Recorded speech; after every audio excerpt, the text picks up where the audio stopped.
മധു, ഈ സാന്തിയാഗോയിൽ ഒരു വെടിവയ്പുണ്ടായി 5 പേർ മരിച്ചു എന്നുള്ള വാർത്ത കൂടി വരുന്നല്ലോ, അതിന്റെ വിവരങ്ങൾ കിട്ടിയോ?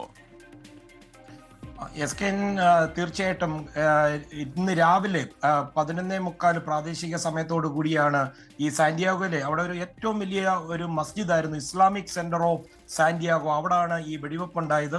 തോക്കുമായിട്ട് ഒരു 17ഉം 19ഉം വയസ്സ് പ്രായമുള്ള 2 യുവാക്കൾ ഈ പള്ളിക്ക് നേരെ വലിയ തോതിൽ വെടിയുതിർക്കുകയായിരുന്നു. ഈ വെടിയൊച്ച കേട്ട് 4 മിനിറ്റിനുള്ളിൽ തന്നെ പോലീസ് സ്ഥലത്തെത്തിയെങ്കിലും ഒരു 3 മുതിർന്ന വ്യക്തികൾ അപ്പോഴേക്കും ഈ പള്ളിയുടെ മുന്നിൽ വെടിയേറ്റ് മരിച്ചു വീണിരുന്നു. ഇപ്പോൾ ഏറ്റവും ഒടുവിൽ നമുക്ക് ലഭിക്കുന്ന റിപ്പോർട്ടുകൾ മൊത്തം 5 പേർ കൊല്ലപ്പെട്ടു എന്നാണ്. ഇതിൽ ഒരാൾ ഈ പള്ളിയിലെ സുരക്ഷാ ജീവനക്കാരനാണ്. ഈ സുരക്ഷാ ജീവനക്കാരൻ വളരെ ശക്തമായി പ്രതിരോധിച്ചത് കൊണ്ടാണ് കൂടുതൽ ആളുകളിലേക്ക് ആക്രമണം എത്താതിരുന്നതും ഒരു വലിയ ദുരന്തം ഒഴിവായതെന്നുമാണ് സാന്റിയാഗോ പോലീസ് ചീഫ് പത്രക്കാരുമായിട്ട് സംസാരിക്കുമ്പോൾ പറഞ്ഞത്.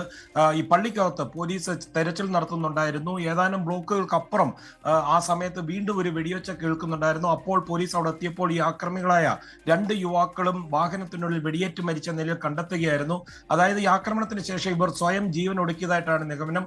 എന്താണ് ഇതിന്റെ കാരണമെന്ന് കണ്ടെത്തുവാൻ FBI ഉൾപ്പെടെയുള്ള അന്വേഷണ ഏജൻസികൾ ഊർജിതമായിട്ടുള്ള ശ്രമങ്ങൾ നടത്തിക്കൊണ്ടിരിക്കുകയാണ്. ഈ ആക്രമികൾ സഞ്ചരിച്ച വാഹനത്തിൽ നിന്ന് ഇസ്ലാം വിരുദ്ധമായ കുറിപ്പുകൾ അന്വേഷണ സംഘം കണ്ടെത്തിയതായിട്ട് പോലീസ് സൂചന നൽകി. ഇവിടെ ഈ പള്ളിയുമായി ബന്ധപ്പെട്ട കുറെ കുട്ടികളുണ്ടായിരുന്നു.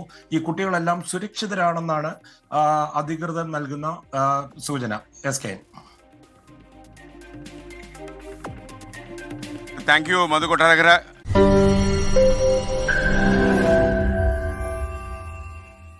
ലോകത്തെവിടെയായാലും ഏത് സമയത്തും 24 വാർത്തകളും ഓഗ്മെന്റഡ് റിയാലിറ്റി പാക്കേജുകളും എക്സ്പ്ലെയിനറുകളും വിശദമായി കാണാൻ ഞങ്ങളുടെ യൂട്യൂബ് ചാനൽ നിങ്ങൾക്ക് സബ്സ്ക്രൈബ് ചെയ്യാം.